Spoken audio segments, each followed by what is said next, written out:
Underrated, underrated success.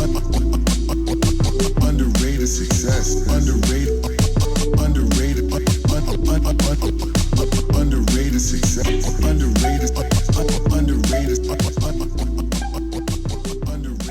All right, this is Underrated Success. I'm PJ Young. To my right, we have Tim Jones. What's good, my brother? Hey, how you doing, brother? Good to be here.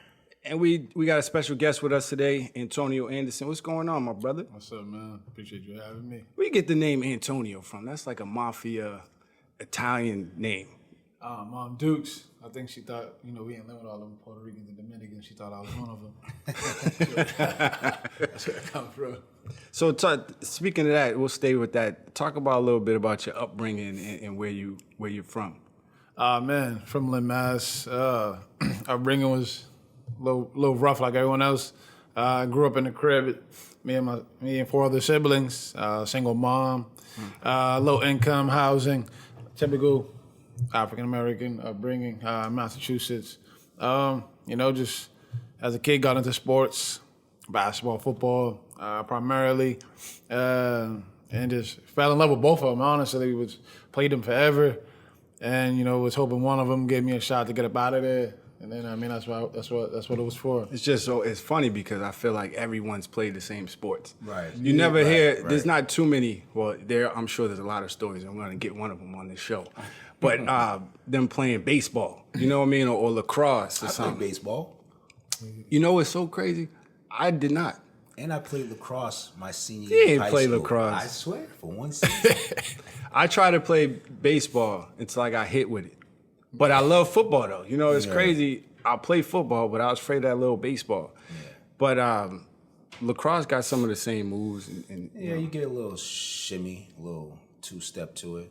But Antonio, when did you know that basketball was for you? Like when you was playing football and basketball? When I probably would say it hit for me probably like 8th grade. As we grow up and you play in the neighborhoods and move, like going to Boston or play other places, you kind of get a feel for your game a little bit. So when I came back to Lynn that summer going to the 8th grade, I'm like, ain't nobody out here fucking with me. Oh, man. Yeah, I got comfortable, man. Like, like I got an older brother that hoops, and that was kind of like my motivation. He had a crazy name already at the time, and I'm like, that's Ant's bro, that's Ant's little brother.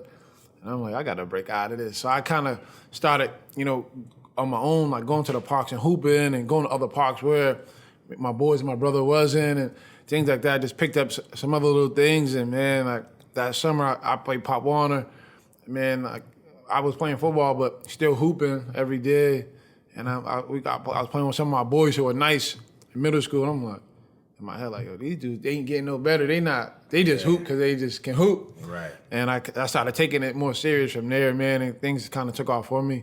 And got into high school, kind of got jerked a bit, man. Like What? Speak on it. What happened? Oh, man, so my high school, I went to Lynn English as a freshman just because my brother was there. He was a senior, and I wanted to play with him. Yeah. Coach put me on JV. I'm like, JV? JV? What? Like, yo, this shit is easy. Like, my brother, too. My brother's like, yo, pull him up. And he pulled me up, and he still wouldn't play me, so I'm sitting on the bench. And I was like, you just put me back on JV. Like, I don't want to be sitting on no bench. So you didn't play both? Sometimes they split it. You might play 2 quarters. Yeah, he tried that. He wouldn't put me in at all. So I felt like, yo, he just got me up here because my brother is his star player. So my brother was like, yo, fuck it, just grind it out. Like, it is what it is. And so, one day I went to him, and I'm like, yo, like, what's up? I don't know why I ain't playing outside of my brother. I'm the best one out here. And I know him young. He was like, you're not your brother. I said, motherfucker, I know I ain't. Right. And he just, from then on, man, like, we got to the crib, and I was like, man, I'm out of here. So I transferred over to Lynn Tech and got the opportunity to play. I had to sit out the rest of that year, but it was whatever. I was willing to sit out just to be able to, play and kind of create my own lane for myself. Because, getting out of that shadow was tough. So you had to sit out because of the transfer rule, or you just... Yeah, because in Lynn they do, like, you go from public school to public school in Lynn. If the principals don't agree, you got to sit out. So I transferred So probably they like was after the 7th game. They was Oh, hating. it was early. Shout out the rest of the year. Oh, you yeah. transfer early during the year. Yeah. Dang. So how did that experience at Lynn Tech happen? Like, It was good. You know, like I think the competition level was weak though. Honestly, we were in a vocational league. So for me, like playing like AU and like playing in Boston and things like that kind of helped things better for me. My brother was in college the following year, so for me to be able to go up there and play pickup with them sometimes, things like that helped. But the transition was smooth. Got to hoop. Like I just wanted to have fun, man. Got out there was able to play. You know, in high school, the divisions speak for themselves. We were in D3. So Not what playing nobody.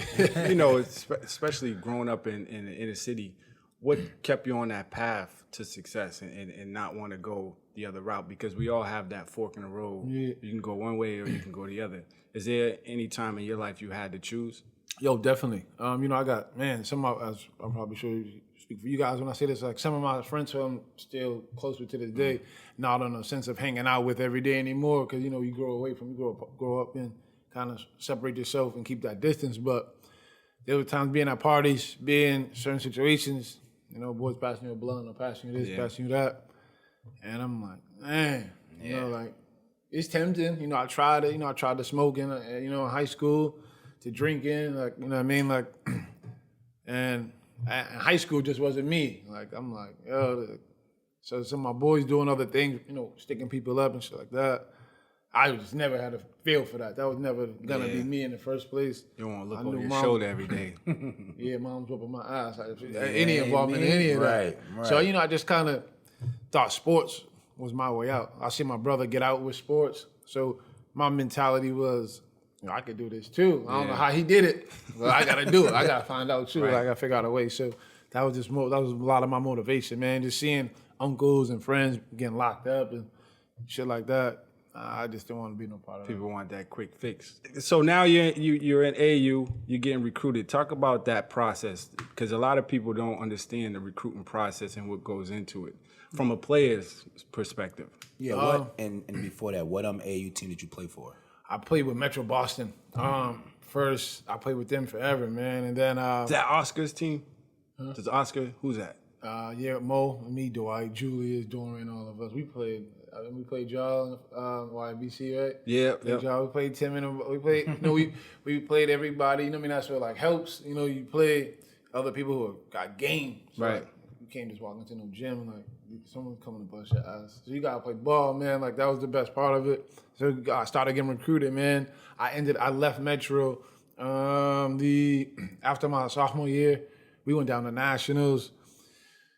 And me and Mo had a little falling out down there, man. Like, you know, just a disagreement. Yeah. You know, it was more of a issue of let everyone else eat. Right. You know, not just one person. Like, I got to swing that. A lot of coaches make it about them too.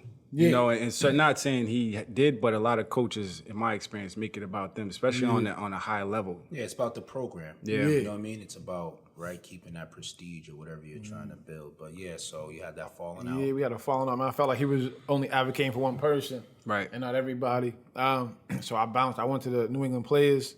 And like we discussed before we got on, Tim, man, like it was a situation. It was the first year. And TJ said to me, look, you're not going to win. Don't expect to win games. Right. But I'm going to put you on a platform where you're going to play in front of every coach in the country. What you do with that is on you.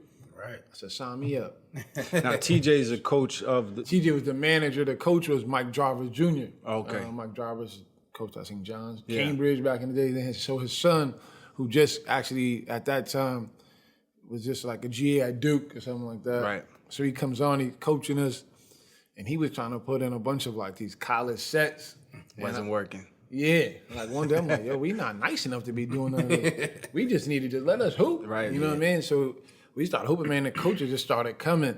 And I remember how it started for me. We was in D.C., and we played Danny Green and those guys from Long Island Lightning or whatever out of New York. I played well, got a bunch of dunks and stuff like that, played some D. And, man, after TJ was like, your phone's about to start blowing up. I'm like, what? They all, UConn, this. And I'm like, oh, snap. Like, Now, at this time, are you still going to high school in Lynn? Yeah. I'm All still right. in high school, man. So they used to give you the letters at homeroom? Huh? You used to get the letters, the mail from homeroom? Yeah, man. Well, they used to come to the crib. Some would Crib, send them I to the was gonna school. say to the house. Like, Yeah, like, and I was just like, they came to the crib, and every school had the same. It was the same words from every school. Same pitch, right? They all the same letter, just a little signature at the end. But it was good, man. It was a good process. You know, like for me, being able to, and I gotta speak on it, being able to have my brother, Right. like, give me that advice while I was going through that. And he would just always tell me, don't get too caught up in it. Don't get your head too big. Like, just keep playing how you playing. Like, that, none of that matters. Like, my brother, which you guys will have him, like you said, he told me more about the academics. I ain't know. Like, I thought when he shot out, he was setting out because he wanted to. I didn't know how that shit worked. So he's like, yo, like, and me, I was like, whatever. Like, he wasn't home, so I really wasn't feeling like he can come snatch me up at any moment, you know what I'm saying? So I would just still, man, what got to me was I wasn't doing what I was supposed to do academically at the right time. So some of those schools are like, oh, like, it's in your transcript. I'm like, I tell my high school coach, and I just never hear back from some of them. Right. I'm like, damn. And then to my brother's like, yo, it's because, you know, you got all these D's, like, you gotta, yo, I don't know what you're doing, but you gotta pick that shit up. So that's when like that summer, man, going to my last year, like I don't know what it was, like a fucking switch hit me. Mm-hmm. And like, I just went to school and I just started applying myself like I knew I could have in the beginning, but I was trying to be cool. Talking to the chicks in the class, being funny, just the typical high school kid, typical jock, whatever you want to call it. Yeah. So when that settled in for me, I attacked them books, man. My senior year getting A's and B's. I still didn't have enough, so I had to go to prep school route. But you know what? That the NCAA, the clearinghouse is something else. Yeah. A lot of players don't know about it. Yeah. You know, like me in high school, I had enough credits, more than enough credits to graduate, but not enough to play basketball, right? So I had to sit. I redshirted too. You know, I sat out, and I didn't know about it. I was just sitting there. And that was the saddest moment because it's crazy. You could be the man in high school and sit out. It's crazy. I tell everybody, kids in Lynn, like, yo, prep school, prep school ain't no crack that what y'all think it is. Right. So what prep school did you go to? I went to Longburg Prep in North Carolina. So you went from Lynn to North Carolina. Yeah. I can only imagine. A huge adjustment, man. I bet it was. In the country, like middle of nowhere, all boys, like miserable, man. Like, but I tell people like the basketball is cool, but if you don't gotta go there, don't go there. Right. Like if you in public school and you got a coach or someone like an AU director or someone in your corner. Someone that guiding knows. you. Someone that knows. Yeah, like guiding you and gonna advocate, call coaches and put you in a situation where you're gonna be successful. I wouldn't leave. You know what I mean? Like, I wouldn't leave because if I knew what I knew now, I would have just did my schoolwork in high school and I would have been all right. Like, you know what I mean? Whether I was ready or not was on me. So that's what I preach to kids nowadays because like that prep school route sucks. Yeah. Like, I went to Bridgeton Academy, so I already know. Boys up in the middle of nowhere. I said, I can't do this. I can't do it. It's tough. So, It's a tough route, man. But a lot of people think that's the route they have to take to be successful. You know that you go to prep school, then you're going to go to major D1. That's what the misconception is. You don't have to, but if you have a coach. Why do you think that is, too? My fault. No, you good. Why do you think that is? Why do you think that, like, I have something in my head, but why do you think that kids believe they need to go to prep school? You know, they see certain kids do it, and then, as we know, growing up, I loved the shit out of my high school coach, but he wasn't helping me that way. He really didn't. He didn't know the game. The game outside the game. Yeah. How's your grades? How's this? He didn't know what courses I needed. Right. So if you got someone and you got them 7th grade, 8th grade, and they trust you, listen, here's what you need. Right. If this is your goal, let's put this in front of you too. Like prep school, oh yeah, you know you gotta go because you didn't either get your scores or you gotta get your grades up. You can get rid of that and from jump. Like right. you walk in that door, 9th grade, you buckle in like, right. Come on. Right. You know what I mean? Like, and it's about rules, man. Like, as we'll get into, but like, you know, I coach high school. Like, I got rules. Like, nah, see, for real. I tell the kids, you got a D, you can't try out. You got F, you can't play. So don't come here. But it goes back to what we're saying. You know what I'm saying? Right. Because you've been through it. A lot of, especially when we was in high school, they didn't know. They were just trying to win basketball. Oh, you good? Come play on my team. We're gonna win. You know, but they didn't know about the NCAA clearinghouse. Well, the mid high schools didn't. Maybe the major ones might have. Like guidance counselors, they didn't know. Like my guidance counselor, she just wanted me to go to college. She didn't know anything about basketball. Yeah. I don't even remember her name, but you know, she was a good lady, but she didn't know anything about ball. So my next question to you is, why do you think AAU teams press about going to prep school? It's for them. Yeah. It's for them. Yeah. It's for their. They got a friend that's coaching at one of these schools, and they're funneling these kids there. Maybe help that AAU program get some Nikes or some Adidas. Whoever's or got whatever that it bag. is. Like, you know, like, yeah, I need you to take this kid, take that kid. So it tells the family, look, I can get you in a prep school. You come play for me. Right. It's trickery. Like, yo, you come play for my program. I can get you into this school and that school because I sent 5 kids here and 4 kids there. Right. You know, a lot of parents don't do their research because there's not all these kids that go to prep school go to college. Right. Or go high major. Right. You know, like it's not a promise that, you know, that you go Duke or Kentucky or one of them schools like that. Like sometimes that's how the chips fall, man. I think a lot of parents make decisions for their kids. Yeah. And that's what kind of hurts a lot of kids because that's one thing I pride myself. When I got my son, I'm like, look, I'm going to let you're going to have to fall on your own sometimes. I'm going to be there to pick you up. But I ain't going to be like, yo, you got to go ahead. You make that decision. Right. You make the decision and it's not what you want.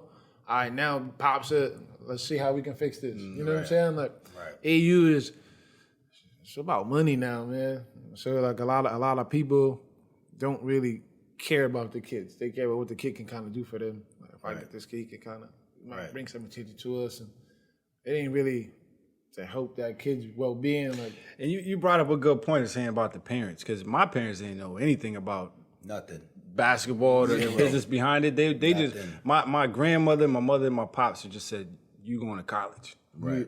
Prep school wasn't even in prep school wanted me to go there. They were like, oh, we come to, I think it was St. Mark's or something. Come to St. Mark's. And we went to Cushing and Fezlin. We went to all of these schools. They were like, oh, you're going to play 2 sports. Yeah. Oh, yeah? Oh, by the way, you're going to have to do an application. You're going to take this test to get in here. Yeah. Well, we might have a couple dollars for you, but you're going to do this. My parents were like, you'll be going to staying in public school. you won't be going to there. But they didn't know about anything. They just wanted me to go to school and get that piece of paper. That's all they preached was a piece of paper. So if AAU, they were, I don't have $300. You won't be playing AAU.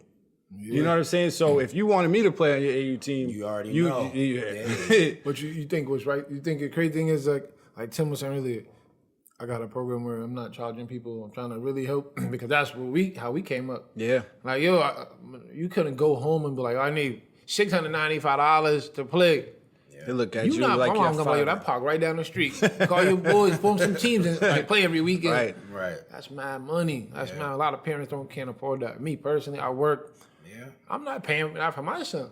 Yeah. Like I don't want them free. I don't want them privileged. We're not privileged, but that's just a lot of money to play basketball. Yeah. That ain't helping them get better. Right. No way. And that's like what we was talking about these programs, about development, opposed to just getting out there playing and stealing money. So, that's why I just wanted to ask you about the AAU route. But so we're at prep school. How'd you do in prep school? I remember you said you didn't like it in North Carolina, but academically, were you still on point? Yeah, I was on it. Man, I was on. I knew, man. So that year I had to. I couldn't get a seat. I remember like yesterday. I had committed to Memphis and talking to Coach Callen's guys. I'm gonna put you on the phone with the academic advisor here. So she's talking. She's like, look, the only way you got a shot, you gotta you're on the roll all 4 quarters. Like that's a lot of pressure. Or you gotta right come there. and sit out. Or you like Coach Cal was like, yo, you can lollygag, do whatever. Come, just gotta sit out your first year. So rewind real quick. So you're in prep school. You're getting heavily recruited. So what was the top 3 schools? Because I know you just said Memphis, Five. but Give us 5. top 5 schools. Memphis, Michigan State, and Notre Dame. So what made you choose Memphis? Man, on my visit, I just felt comfortable. Yeah. Michigan State was more of like it was a dope program. It still is. But like I went on a visit and like the guys there, like Shannon Brown, Mo Agar, all those guys, like Yeah. on the visit, they were just like, "What's up?" It was like, They treated you like he's trying to yeah, and I was like, They didn't welcome you in. That happens a lot though. Yeah, Yeah. definitely. And I went to Memphis. It was like family, everybody showing love. Some East Coast dudes on the team, and then Notre Dame was my last one. Honestly, at the time, that was my favorite. Yeah. But let me be real with you.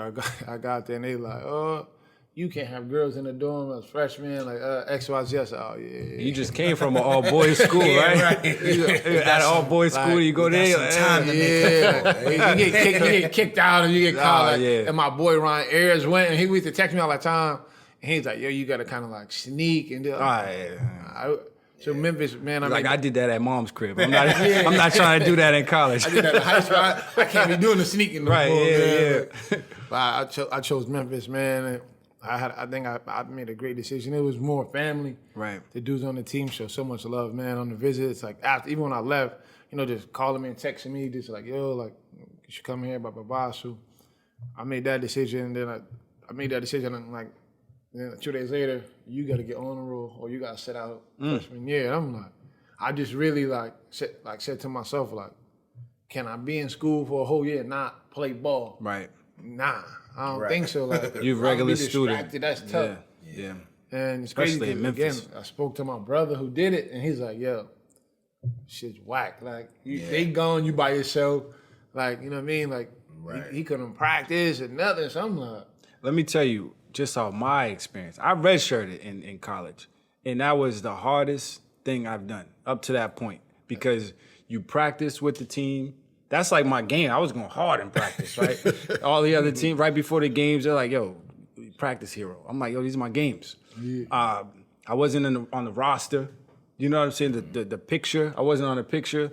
So I'm walking around campus, I'm a regular student. And for the first time, I'm not a basketball player anymore. I'm not on a team. I got the gear, so I looked the part, but I didn't play. So that was redshirting was the toughest, and it wasn't my decision. You know what I'm saying? It was because academically I wasn't doing what I needed to do. Right. So I can relate to that. So you buckling down is probably the best thing you did. I had to, and it was hard. We went to prep school. That worked hard. Listen, man. It's a I load. left. I didn't even finish prep school. We was on Christmas break. I left my You clothes. went for lunch and then come back. My PlayStation. I left everything I ain't up there. going I back. didn't go back. I swear I didn't go back. I wasn't gonna do nothing. And I got hit up. But the funny thing, I want to go back to that story. So you guys were saying like, yo, I couldn't sit out when I was playing. I played D3, but when I was there, I went up to UConn because my boy was going to be like a freshman there or whatever, we was working at camp. And I was playing there and going into my junior year, these dudes was like, yo, you could walk on here, but you got to pay $40,000, but then you would have to sit out. Yeah. I'm like, sit out? Man, I'm not sitting out. Right. But now when you think back, it's like, Tim, but that's the thing when you didn't have the guidance, I didn't have that support that I needed, like the mentorship that you're talking about. Here's the rules. Here's the people that got the stuff in place to let you, know how to navigate. If someone told me that, come on now, I'm gonna go sit out. I'm playing UConn. This is D1 to D3 ball. You know what I'm saying? So it's just one of those things where you see when you get that guidance, like your brother or the people that you have giving you that, that information. It's just valuable. It's just that stuff that we got to be doing now. For these kids now, 40,000 is a lot. 40,000, it was a lot, but I'm D3. You paying? Don't act like it's free, goddamn it. Right. So shit, just throw a couple more thousands on there. I should have sat, but You should have know what sat. I should have sat. And then when I went to prep school, it's like, yo, I go to prep school, but I got put in for football, and Michigan State was one of my top five. That's what's funny. But then the basketball coach is like, oh, Tim, you're better than our point guard, but I invest no money in you, so you can be captain of the practice squad. So I'm like, yeah, I'm not playing. In the mirror. Yeah, I'm out. Yeah, I'm like, In the mirror. I'm out. So it's just crazy when you think about when you wrap all these things into things, just how stuff plays. But yeah, that's And crazy. it's crazy. They wouldn't even let me play in the mirrors. Nah, you couldn't do nothing. I couldn't even play because I was couldn't play. considered Couldn't being do on the nothing. team. Yeah, that's what That's what she said that to me. And the prep school workload is like college. Yo, Yeah, it's like crazy. Yeah. homework 3-4 hours a day. I'm like, man. And so there was some times though, I used to call my mom, like, yo, Mom, I can't do this. Yeah. Like, yo, I'm gonna have to sit out because like. But you see, you calling home and telling your mom. I'm sure your mom was like, "Hey, I'm not paying for school." When I left her prep school, I remember like, yo, she's like, look, I love you. Don't fuck this up. I ain't got it. Cause if I gotta pay, you can't go. Or everything's gonna be in your name. And I'm like, all right. Like, say no more. So when the lady said that to me, a lady named Jessie, I buckled in, man. Like I got frustrated at times. I want to say, fuck this shit, man. I can't do it. And I just be like, man, you know what? It could be worse. And I was just envisioning Could be worse. being in Lynn, like this dude was nice in high school. Now he's just strolling around. Like, we all saying what we all from. Right. I'm like, nah. So let me kind of, I got it done, man. Like, I took the SAT 8 times. Hey, Yeah. that's why I went to prep school, baby. I got those 3 extra ones. I took like 8 I times. took the SAT like this. Yeah. After that first hour, I knew I was red After shirt. the first hour, I was spelling words with it. I spelled right. my name, put my name in the wrong it's- spot. That's minus points. What they I'm say? like, Abracadabra. Then like I finally got it, and I'm like, thank you. Right. I called Coach Kyle. He called me like, really? He's like, y'all set. You got the green check. Like, This Coach Calipari at Memphis. yeah. Yeah. And Coach Kyle, man, he's like, yo, Tony, you did it. It's crazy because we were in season, and like we played up here in February in like some tournament at URI, similar to Tim. I told my coach, yo, I'm not coming back after this. I'm too close to the crib. Like, send me whatever work I need. I'm already eligible. Like, right. he just said to me, like, and so he's like, you got to talk to Coach Kyle first. All right. Yo, Coach, I'm not going back. This is a 20-hour ride. Yeah. Like, my family says February. School's over in April anyway, though. Like, down south, you start early. Right. So you get out in, like, early, first week of May. I'm going to stay home for these 2 months. I could just send me packets. They was mailing me packets. My school, like, and I was just having to send them back. The test, I just didn't have no book. Right. So, like, I don't care. I got it done. Like, I ain't going back. See, but a lot of kids in your situation would have went home and not went back at all, and didn't even do the work. Yeah. And would have messed up that opportunity because scholarships are guaranteed to a certain extent. You know what I mean? Nowadays, just every year they renew it. Yeah. So you can get a scholarship. So tomorrow, you don't go perform, the coach gonna be like, "Oh, you got to transfer. Yeah. Like, we gonna bring someone else in. Your scholarship is ghost." So talk about the transition from prep school to college now. Oh man, it was tough. The big thing for me, I was skinny, so I went into Memphis at like 170 that summer.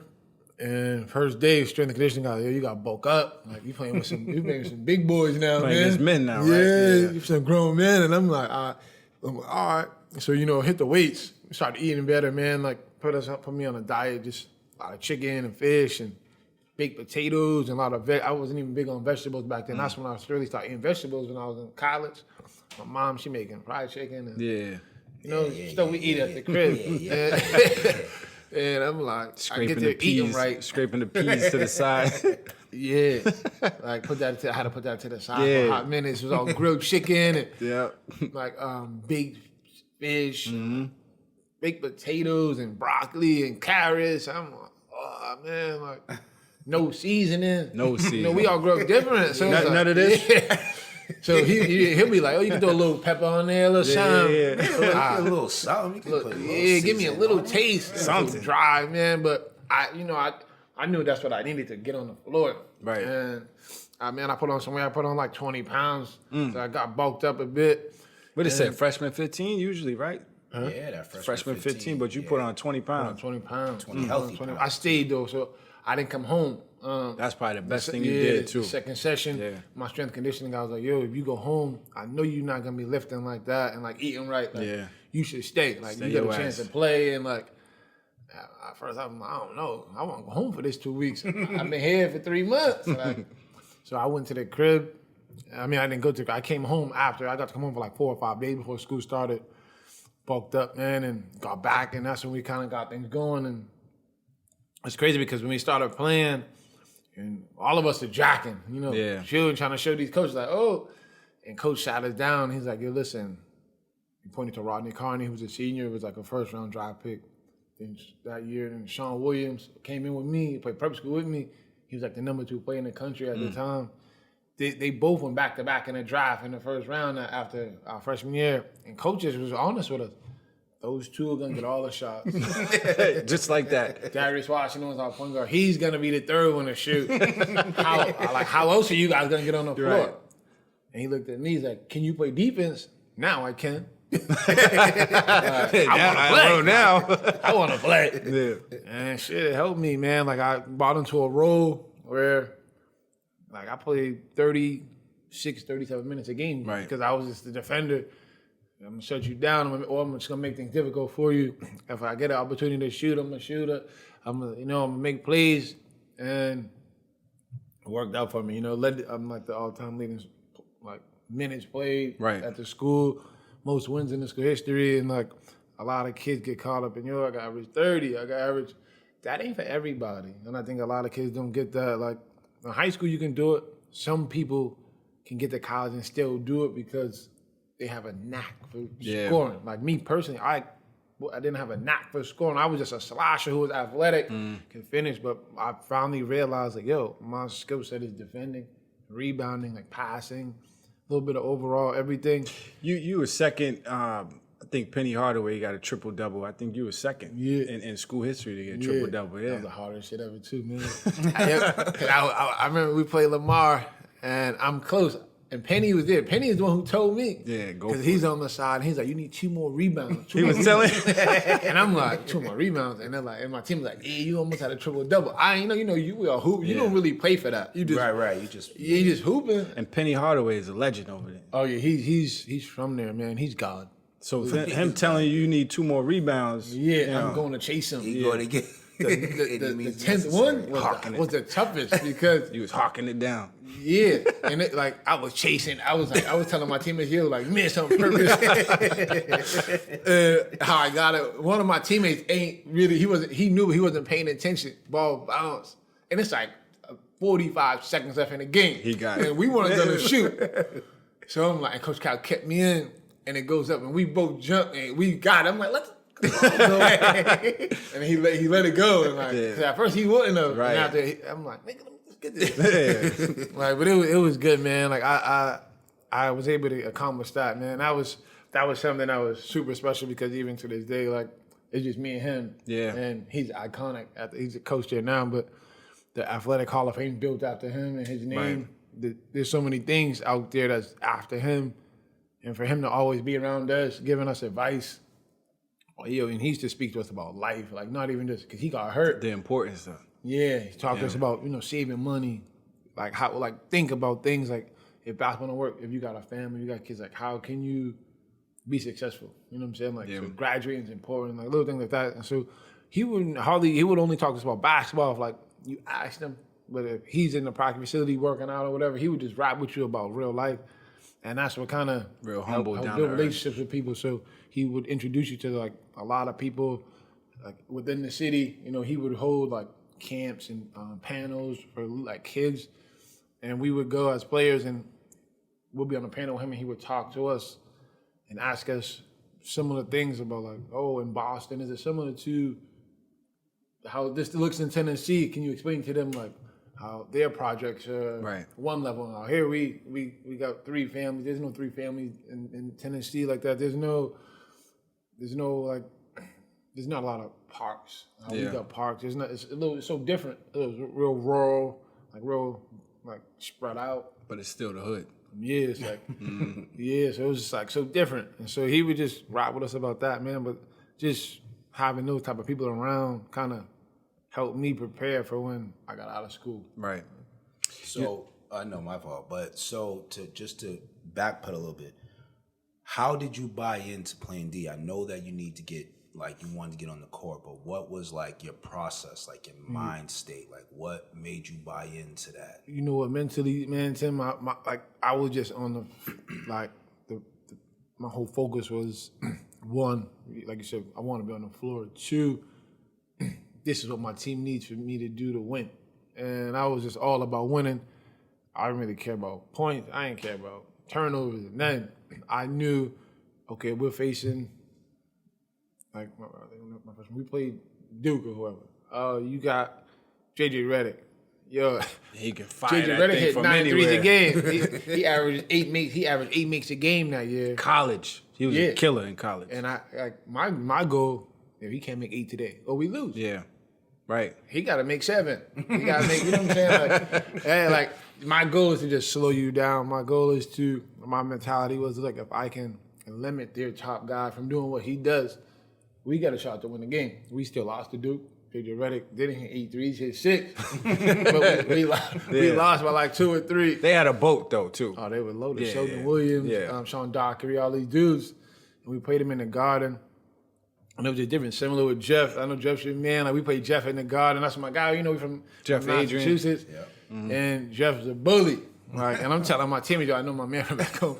He a beast. Like, Yeah. don't let He got a 6'6" motor, fool yeah. you. Like that's. And we played them. We beat them that time. And then we actually, it's crazy because our senior year, we were in the same West region, and that's the year they went to the Final Four. We would have played them in the Elite Eight, but we lost to Missouri. They smacked Missouri, and Jeff's talking trash the whole time. I'm like, yo, I need this win back, so y'all make sure you beat these dudes. Yeah. But you know, like things like that, and we played them at AJ Price, and On UConn. yeah, Sorry, coach like, yeah. yo, you gotta slow this dude down. And like, so for me, I'm covering point guards, wings, sometimes 4 men, depending on what their skill set was. So my whole focus would be, look, do your job. Yo, like, your team needs you to do this. Like, you can do just your part. Everything else is on everyone else. Coach ain't expecting me to put up 25. He ain't expecting me to hit game winners. Right. They got people that's gonna take those shots though. You know what I mean? Yeah. Derrick Rose, I'm sure he was firing all cylinders too. Oh, damn. But how it feel to you? How's it feel that Coach Cal would say that you're the glue of the team? I read a quote that say you was the best player on that team. Yeah, you know, he that meant a lot because, you know, I think, like, just earning the respect of your coaches, the teammates.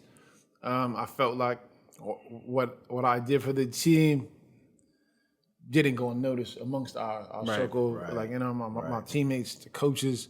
And it was crazy because there was sometimes I'm like, and we in the apartment, and like my team's like, yo, you never come out the game, you don't notice that, and I really didn't. I'm like, nah, like I thought I'd be coming out. Like, and they were like, yo, you don't come out. Like and then one day we were in practice. I'll tell you a funny story. My sophomore year, we go out one night, ripped. Ripped. Like, I'll tell you a funny story too. Yeah, I'll tell you one too. I'll tell you one. It was we all know it was one of them days where you got practice like Saturday morning. Oh, yeah, like right. 8 a.m. I got up at like 7:30. I'm like, oh, I just felt it. I'm like, yo, I'm either gonna throw up out there. I just need to tell him I can't practice. Right. So I'm in the training room. He said, I gotta tell him I can't practice. I tell the trainer, he's like, yo, you told me you got to tell that. So I'm like, yo, I'm just gonna go out there. I took a shower to try to get the reek off me. The Hennessy was still on me. I walked into the court. He's like, who smells like that? And I'm like, yo, coach, that's me. Like, yo, my teammates. And I'm like, I gotta tell him. I'm like, yo, I had a rough night, I had a long night last night. Like, what's more important part? You know you have practice, blah, blah, blah. And he was like, but you know what? You deserve that. You get a pass. Ooh. My teammates was like, what? You get a pass? Like, and afterwards, like after the, you know, they bring you in and then like go out in the circle, and he's like, can anyone else do his job? He get a pass, but in turn, don't do it no more. Right. That's respect though. You know? Yeah, and I was like, oh snap! Like, and he called me after, and he was like, yo, look, you're one of the leaders. Like, you know, you gotta be more responsible. But I was like, coach, honestly, I didn't even realize I was that drunk. That was the excuse. I didn't know I was that drunk. I'm like, hey, yo, and it's crazy because I told him it was like one of them, me, a couple teammates, volleyball chicks or something. We just tripping, just having a good time drinking. I started at like 6 in the afternoon. I'm like, oh, we're gonna stop early because we got practice in the morning. And it just kept going. Someone else kept going to the store. And I'm like, oh. And that day was when I realized, like, yo, like, I got this dude's trust. Yeah. Like, you know what I mean? Like, and from then on, he named me a captain. It's crazy. He named me a captain after that. Like, That's because he knew where you recruited from. All boys school. He's like, you know what? Yeah. I mean, so he used to always be like, oh, like, and sometimes guys would joke with him like, oh, like, don't, like, Tone can do whatever he wants. Like, and it wasn't that. It was just more like, hey, look, he knew like he could trust me. You going out there to work. When the lights are out, you going to work. Yeah, like, you know, and I think my teammates, same, like, you know what I mean, vice versa. This, you know, we all hoop with people. Like, when you're on the court with some people, you don't really got to ask questions. Like, yo, I know he's ready. Yep. These my guys, they ready. So, when that happened, like, I built that bond with him and that trust. Everything else was smooth. Yeah, y'all had a good run over there too. You know, we're not gonna get into all of it, you know, but y'all had a good run. You know, it was, for me, we didn't know each other that well then. But watching, I always made sure that when somebody was from Massachusetts and they was playing on the big stage, I was like, yo, that's my guy right there. You know, I was always rooting for you all to win. You know what I'm saying? And some people like, oh, they're on the big stage.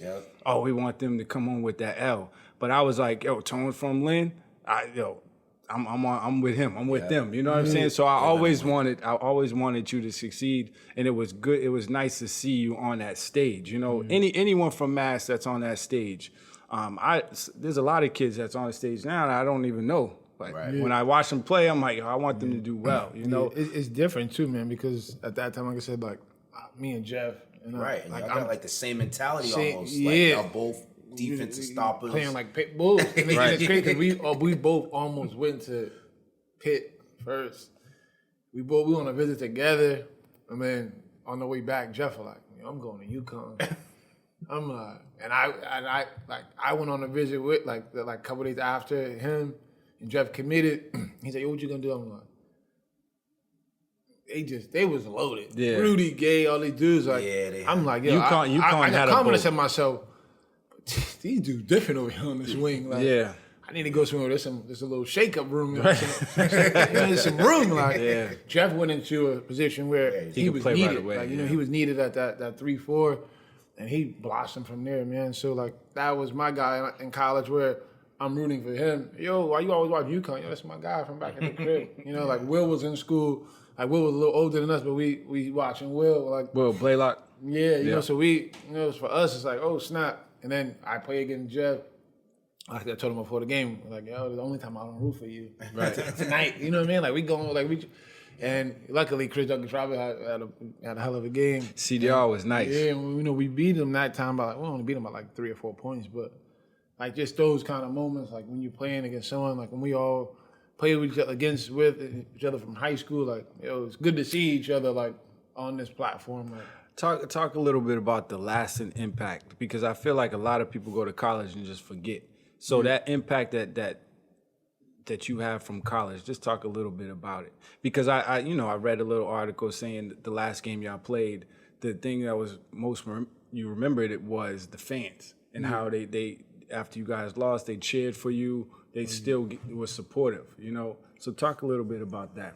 It was awesome. I think for me, man, like seeing so many people who I walked into a place where I didn't know no one. Yeah. And then left a place with 20,000 people who loved me and supported me as if they knew me my whole life. Right. It was crazy. So I think going out there on that court every day, giving my all, being out there and being a good person, like seeing people saying hello goes a long way. Shaking hands, taking pictures, not getting in trouble, like with the law and stuff like that. Like, you know what I mean? Things like that just went so far in Memphis and was able to help me now.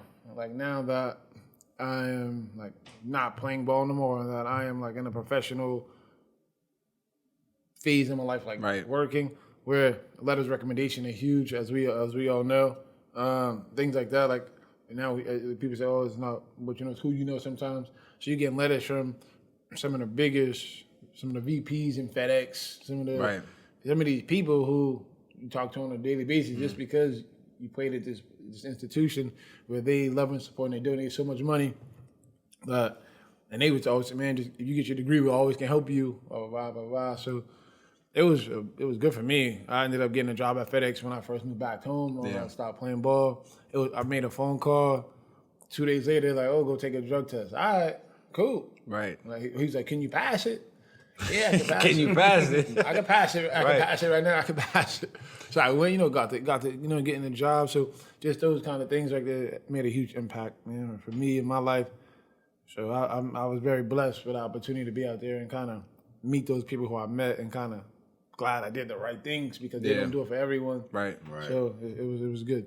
So then what was your next step like after college was done? I know you said FedEx, but didn't you try to make that jump? Yeah, man, I got out of school, didn't get drafted, went into camp with the Bobcats, got cut, went to the D League, played really well, kind of got back into the old Antonio formula, like, oh, yo, you got to score now and play defense. Yeah. And I'm like, that's a lot. That's a lot of energy. Especially, you know what I mean, playing against dudes who can really play. Yeah.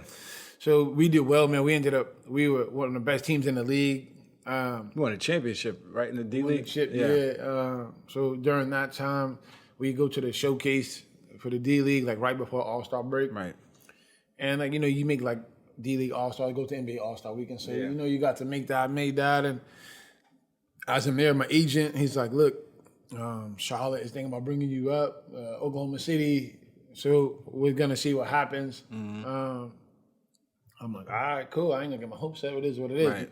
And 2 days later, he's like, look, OKC called you up. Pack your stuff. Whoop, whoop. Who was on OKC at that time? Durant, Westbrook, Harden. So they were all on it. Yeah. Yeah, they were all there. They were all there. And I got there. So they needed a defender.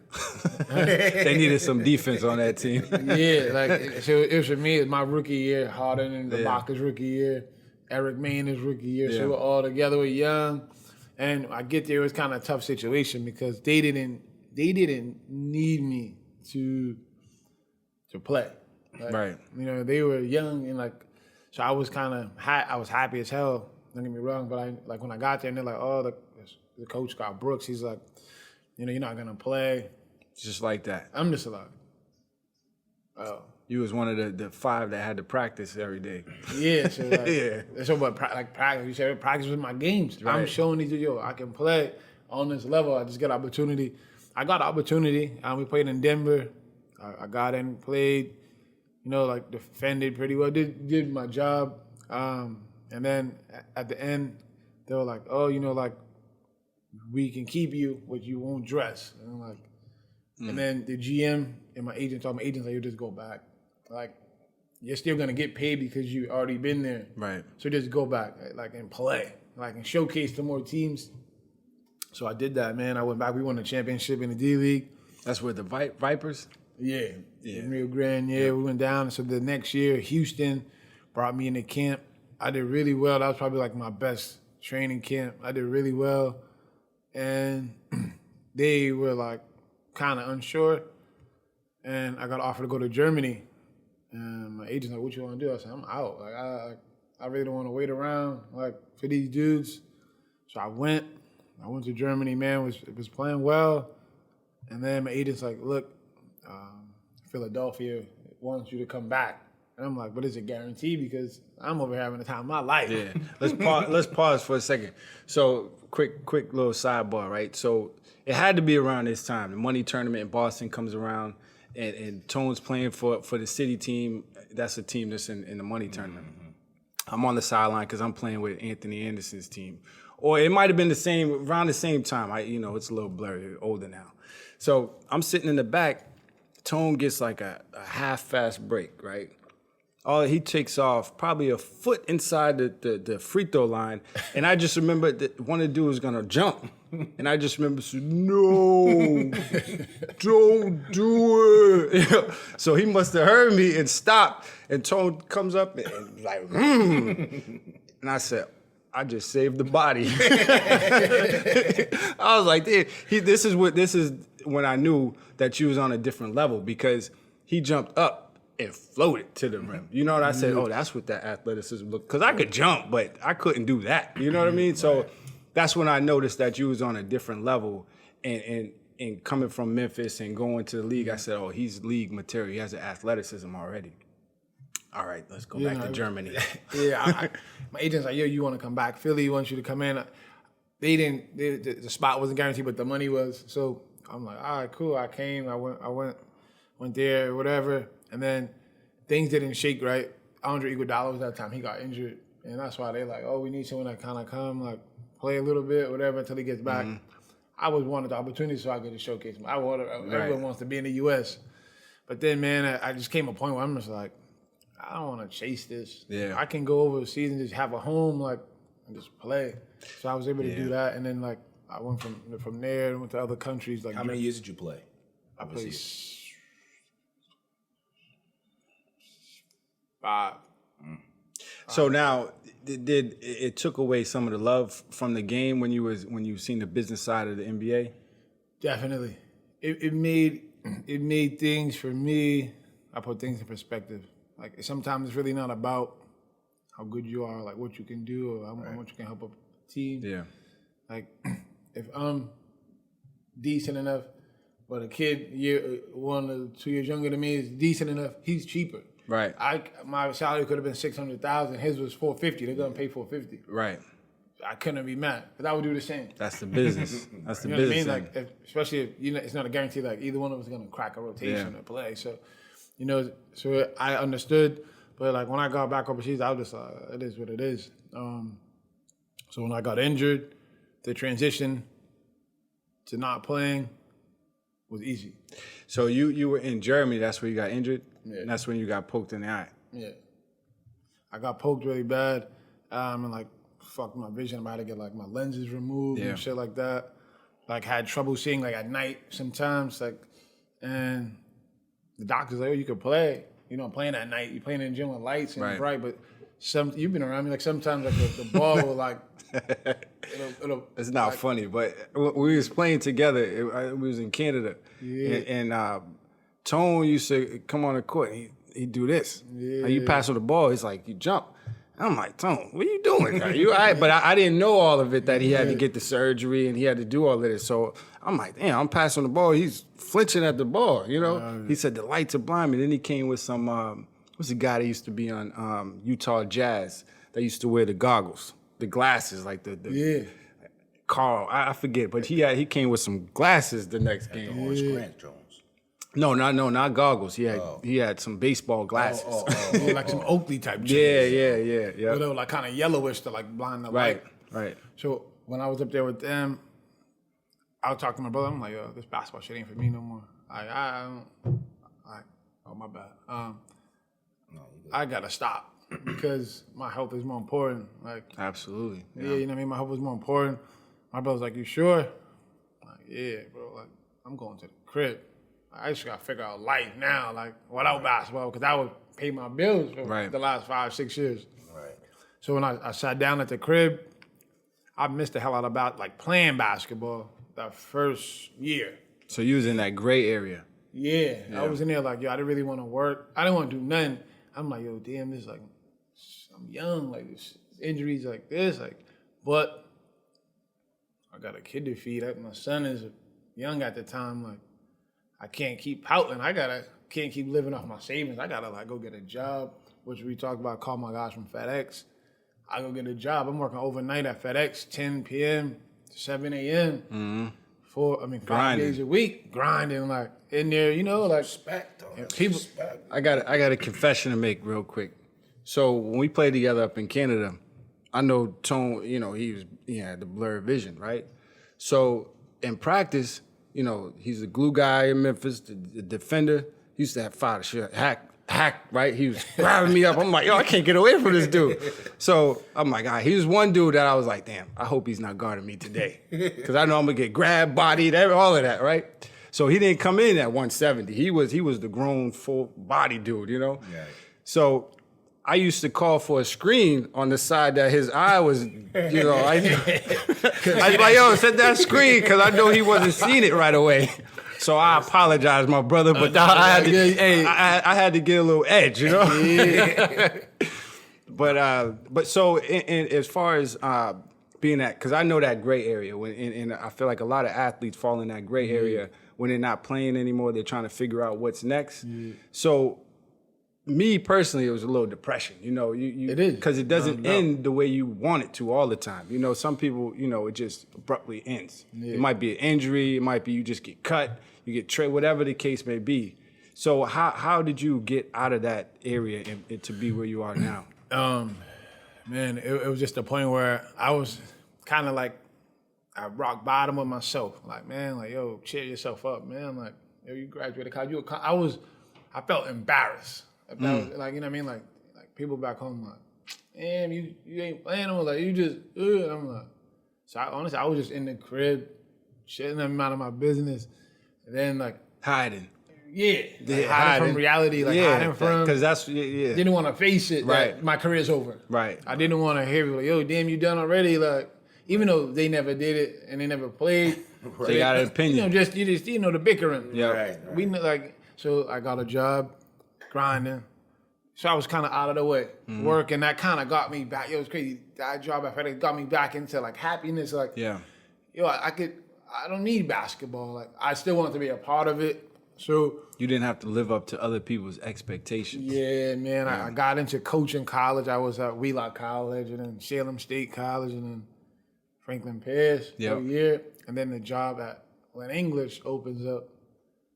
I'm like, yeah, I got to go for this. Like, it's a chance for me to give back now. I Right. can give back everything that I've been through, everything I learned academically, the fake, how the snakes slither around the basketball world. Yeah. Like, you know, like, so it's, man, it was like, damn. So I go for it. They give it to me. And I said to myself, yo, don't allow these kids to go through the bumps that we all had to go through. Like, give them the shit just how it is from the jump. It's on them how they handle it. You know what I mean? And so I got and I attacked that shit as if I was playing basketball. Yeah.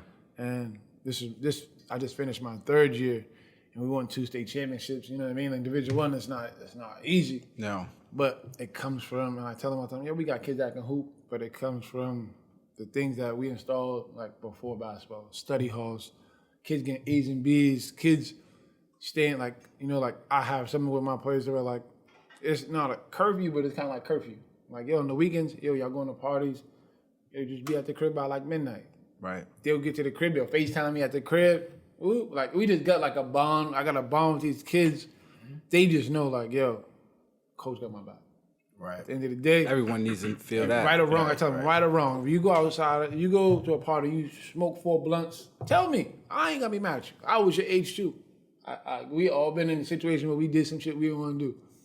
But yo, you gotta be honest, because if someone sees it, a college coach gets a grip of that, you might lose your shot. Yeah. You know what I mean? Like, so just tell me so I can go, yo, look, he slipped up. He's 16, what you expect? Yeah. Like, you know, he's 17. And I talked to them about that because when I was in high school, I had to sneak in the crib. If I'm hurt, and my mom was gonna smack me. Right. Like, you know what I mean? My brother in college, it's crazy because my brother, he do what he do. But my brother didn't allow me to do it. Right. You feel me? Like, until I was Right. old enough. Like, nah, you don't gotta live like this. You don't gotta do X, Y, Z. Like, you know what I mean? So I try to give these kids an edge where, like, yo, look, they use my brother. My brother talked to some of them. Like, I use the people around Lynn that, like, yo, we all went through certain different things in different aspects of our careers. Yo, talk to these dudes about that, because if they can hear it from not just me, but other people from where they're from, it kind of gives them more hope. Yeah. And, you know, we've been, like I said, it's been my third year. In like 3 years, we sent 14 kids to college. You know what I mean? Like D3 and D2. Like, and like I tell them, I don't care what level you go to, go get an education. You got a time in your life. Yeah. Like, no matter, one of my kids is at Rhode Island College. He broke his foot. I had him. He'd be a junior this year, or sophomore. One of them. No, yeah, he'll be a sophomore. No, junior. I'm sorry, he'll be a junior. But he stopped playing. And he's still in school, and he's like, yo, you right, like, I'm having it, like, he don't even come home, he's just an hour away. And like, you know what I mean? So like, you try to build you try to install these in these kids to where like, they just trust you enough to help guide them and making the right decision. I tell them, I can't make the decision for you. You gotta live with your own. But I'm gonna be here to give you advice. I know you're gonna go to college, you're gonna miss class. I Right. skip Right. class. You're gonna miss class, you're gonna be late to some things. But if I can do the best thing, if you playing sports, if you're on time, you're late. Yo, just practice at 3, be at 2:30. Yeah. Be early. Don't worry about your boys being like. And that was the one thing for me. I'll backtrack a little. When I was at Memphis, like I had some teams like, damn, you guys practice not early.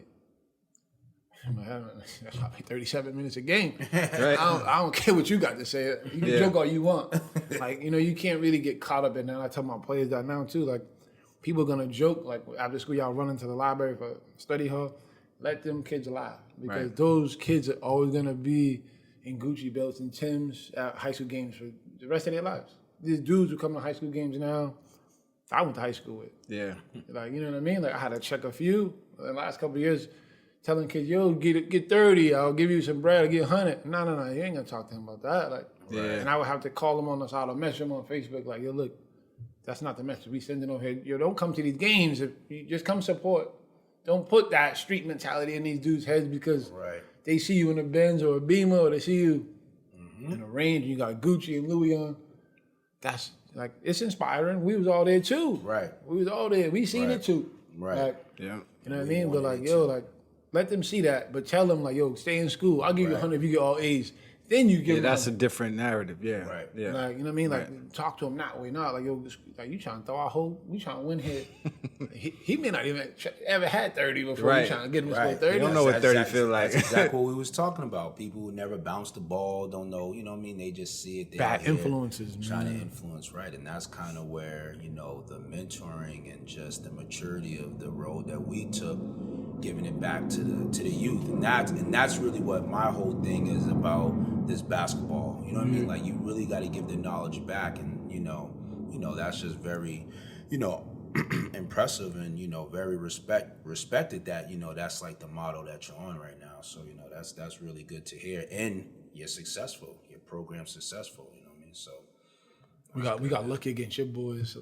oh, who? Last year. Oh, yeah? Oh, man, we played them in a Comcast tournament. Oh, yeah? Brookline was nice. Oh, yeah. So we were state? we Is were this 1 the and state? 2 all year. Yeah. And we played him, and the kid Chris, athletic kid, fouled out. Yeah, he and fouled out. Yep. then Yep. we I think I played- was there at that game. He fouled out. Yep. We played him. We beat him at the buzzer. Mm-hmm. It was just like, This is in the state tournament. no, it's just regular season. Regular season And game. not this past and the year before. Yeah. And we beat them by 1. We were both undefeated all year. So we were 1 and they were 1. We were 2. We beat them. We went to 1. And then they just moved down to 2. Everyone thought we were gonna meet again at the Garden. And then they got upset. They got upset. Yeah, by like, Newton North. North. And then we beat Newton North by like 40. So talk about your coaching philosophy. So I know you hold. Don't give too many gems, though. Well, you Don't hold the give us kids. some. Yeah, you hold them accountable. You know what I mean, obviously. But talk a little bit about what you would like to see on a consistent basis and how you get them motivated, because this time is different for You these know kids. what's so crazy? We all went to college and we all went through the same practice formations and how them college coaches are. We get 2 hours to practice. An hour and 20 minutes is defense. Yo, we legit do shell 30 minutes. We Shell's go, like important. shell 1-on-1, 2-on-2, 3-on-3, 4-on-4, 5-on-5. Yeah. A lot of transition defense. We press all game. Like legit. It looks like it's reckless, but we know we doing any ball scheme we're trapping you. Yeah. If the guard is dribbling, he turns his back, the other guard, you go. If he try to throw behind his back, we taking it. He stopped, we right there, and we just try to cause chaos. You know what I mean? Like Organized chaos. that's it. Yeah. Offensively, we got 4 plays. We got spread, get out the way. Then we got 3 other ones that get our best shooter a shot. And then the other 2, a zone kind of plays, but they can work versus man. But usually we just go high pick and roll. So the transition from the actual play, what do you? Because we talked about the NCAA and the clearinghouse. How do you prepare them for that part of it? Because we talked about redshirting. We sit down the first of every year, and we go over freshmen and new. So they don't. Right. We break it down. But sophomore, junior, we have their transcript. Yeah. Here's how many classes you already got knocked off. Here's how many you got to attack this year. They take SAT prep every Saturday when school starts, and then when basketball starts, they still do it. We practice. We get the later practice on Saturday so that they can go to SAT prep and just try to. It's mandatory. Like, yo, listen, if you want to play Division 1, 2, or 3 basketball, and you hear this program and you don't participate in this, you ain't playing. So when tryouts come, don't show up. I'm gonna cut you. I tell them, I'm gonna cut you. I want kids who want to be held accountable, who want to do the right things, who want to make a difference in their own life. And like I tell them all, like we all coach in the inner cities. I don't have one kid who got both parents in the crib. So I'm trying to help you. Like, and that's the things I talk to my son about. Like, yo, you have a father. Like, a lot of kids don't have that. Yeah. We got uncles. We got cousins. Brothers. Yeah, like that's what we use as pops. Right. We know our pops, but it ain't the same. You know, and my kids are, I got a lot of Hispanic kids who, I got a kid right now who's actually, it's crazy. He's going to school, going to NAIA in Rochester, New York next year. Spanish kid. When I got the job, he was a sophomore. And then that summer going to his junior year. No, last year, this year was a senior, got in trouble. His older brother did some stupid stuff, ran up on somebody with a hammer. He was with him, got snatched up. You know, like his brother took the rap or whatever. Cops are like, oh, why? But just being in that. Yeah, I had to go to the principal, beg the principal. Like, yo, listen, you gotta let this kid back in school. He gonna be in there too. Right. If we don't let him back, yo, I failed him. And the principal let him back, but said, you can come back, but you can't play basketball. He said to me, I can't do that. I said, yes, you can. Yo, you can do it. Yo, we have open gym. There's gonna be a school that can like you. You can participate in open gyms, just can't practice. I mean, you can practice. He could practice. Could not dress. Yeah. And I'm like, yo, it gotta be tough. Someone tell you those words, but I told him, I said, yo, what is your options? You go to jail. You can go with your brother. Your brother got 7 years. Your brother go home or go to jail. 19 years old, just got 7 years. You can go join him. Right. Like, or you can come to school. I'll call any small school in the world for you. Luckily, one of my boys, so I went to private school in North Carolina from New York. Yeah. Is a head coach now at NAIA. He's like, yo, I need a player. I got one. I got one. Yeah. We drove, me and one of my sons, CB, we drove him to Rochester for like a workout. And he got to play pickup. And he's just a scrappy scrappy dude, can shoot and just in your face, 94 feet, like he's a pass on defense. My boy's like, yo, like he's going there, not on on a partial scholarship. So he got to pay for year 1, free year 2, pay year 3. He got to work. You go hoop. Yeah. You gonna be free all 4 years. Right, you got work. You got work for it. And so and like I told him the other day, I had graduation last Saturday. I'm like, just think of where you were a year ago if you didn't go back to school. Like, so that's why I do it. Like, I think those situations, it'd kill me to see a kid just be left out on the street. And I had kids my first year who didn't want to listen, and they're out. Be around the way. Like, be driving by a certain spot, guys, and just be seeing them in their car with 4 other dudes blowing it down, doing this, drinking 2, 3 in the afternoon. I'm like, yo, you dudes are like 19, bro. You just graduated. Like, you can still go to community college. Still got a chance. Yeah. Like, yo, so, go to Bunker Hill. Go do something with yourself. And that's just it. Do something with yourself. Shit. But talk about your I know you won back-to-back state championships. Yeah. Talk about the last one and how they want to do co-state champions. Yeah, I didn't like that. Yo, you know why? Because honestly, and I'm confident in my group. Right. But I know in Springfield Central, that's who we're going to play. Yeah. I know and they know. That game was played with a 40-piece. Mm-hmm. You know, it's crazy because we scrimmaged them right before the state tournament. You know, like we try to get a little. We scrimmaged Brookline too right before the state tournament. Like, so I like to scrimmage coaches who kind of like. I like Valentine of Brookline. Like he, he goes about a certain way. I like same with Springfield. So we scrimmaged before. We would go quarters, like legit. They couldn't score. They weren't good. Like on the West, you win 2 games, you're in the state chip. Yeah. Like, up here, you got to play 6 games. Like the South is 6 games. The South's tough. The South was the toughest division of all of them. Like that's the gauntlet. It's the You know what I mean? gauntlet. Like VC High, Brookline, Yeah. CM, like Mansfields and all these dudes. It's a gauntlet. And then like D1 is so tough because some nights people just be getting lucky and they be making stuff. And then I just knew that if the game was played, it would have been different. So personally, they did that, and then we kept complaining. I'm like, yo, we're no coach champions. Like, we just won it the year before, like XYZ. They gave us the trophy, and I was just a state champion.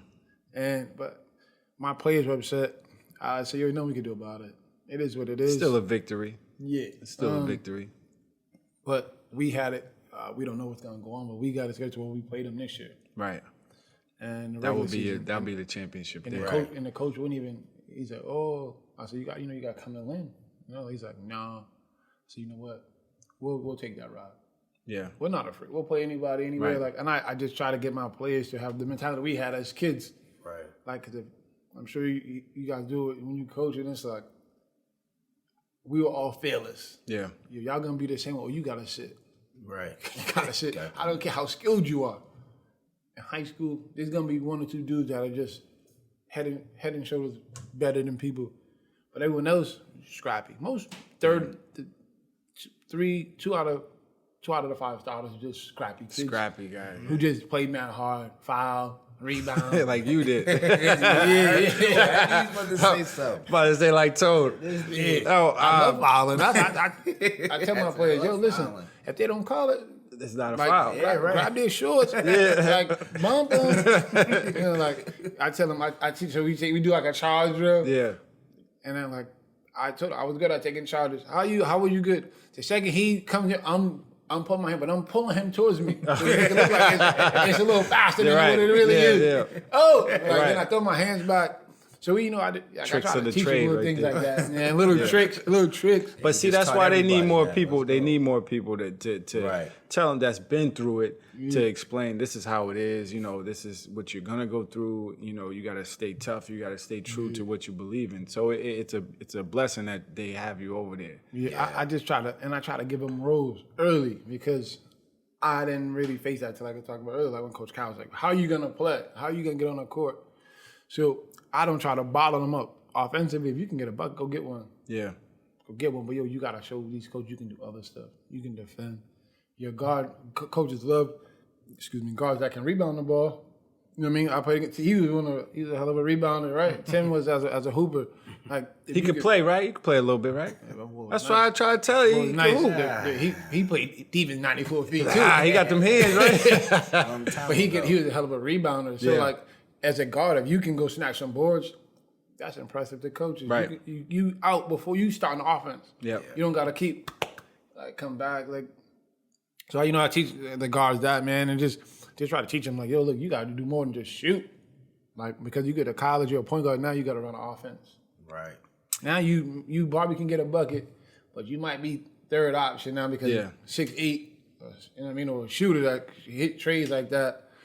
And so just try to talk to them, man, about things like that. Like I got the two kids going to Franklin Pierce next Right. year. They leave next weekend. And yesterday we went out to eat, and I'm talking to them like, yo, like I coached up there, kind of giving them like, yo, what to expect. And the big kid is very skilled, man, like, but he's lazy. And I'm like, yo, I make you run. Let me tell you, in college it's a different world. You're gonna make your whole team run. Yeah. Like it's different. So that's what I would do to them too. Like how we do, like, oh, one of y'all late, okay, everybody on the line. But he's gonna watch y'all run. Like he ain't gonna run. But oh, y'all gonna be mad at him. Right. You know, they're so excited, but at the same time, like you're going there, have fun. But go there with a purpose. Like, With a go purpose. get that degree. Go like take advantage of that free education that these people giving you because You might not get another I chance. promise you. You might not get another opportunity. I'm telling you, go up there, be Yeah. a good person. I said, like, you get good grades, you be a good person, and you're out of the coach's way. Well, they ain't got, bring this kid in my office. Why didn't you do this? Yeah. Why? You're gonna be A-okay. Well, before we get out of here, so I know you guys had a big tournament in Lynn. It's the Marion Gardens or the Lynn Shoe Classic. So before I guess the rumor was that a firecracker or something was thrown and blew your eardrum out, right? So yeah, just yeah. clear that up for so there's no Oh, misconception. it wasn't at the Marion Gardens. It happened at in New Bedford. You know, New Bedford has that. Yeah. 4th of Little July, money Cape tournament. Verdean. So I was playing with the city team. We were playing, and kids, they didn't do it on purpose. Yeah. They were just lighting fireworks. But one of them, like say this is the bench. One of them was like probably, He was close. like very, probably like at the lamp, out off of M80. It's about 3 steps away. Boom! I didn't feel nothing right there. The next day I left. And I was actually going to a showcase in Vegas. Me, Will Blaylock, we're all on the same flight. Yeah. And then we in the hotel, and Will was talking to me. He's like, yo, you hear me? I'm like, you was talking? He's like, yeah, bro. Like, he's like, yo, I think something wrong with your ear. So I left. Yeah. And the doctor's like, yo, they try to repair it. Right. But the flight did more damage because the elevation. So they was like, oh, you know, explain to me about a cochlear implant, which I got, like, which they install like a. That goes into your skull. Huh? It goes into your skull. They drill it in there. No, like I was asleep. It's like a 15-hour surgery. Yeah, it's like a 15-hour surgery. They put you down. They go in, install like a chip in your brain or in your skull to let this. It's magnetic, so. Okay. Yeah. For that to connect, they have to install it in your skull. So they did that. And from there, I was just happy to be able to hear again. Yeah. Out of that ear, like it was tough. I was saying, because, you know, when we was together, he kept saying, shine bright like a light. Shine bright like a light, right? And I was like, you know it's shine bright like a diamond, right? He was like, no, I just heard the song.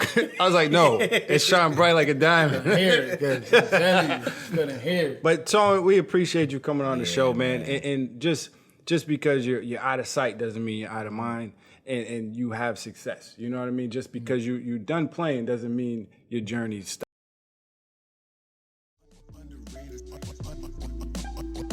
Underrated success.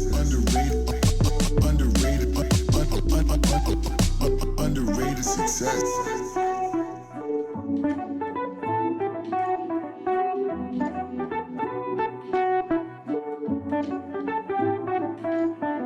Underrated success.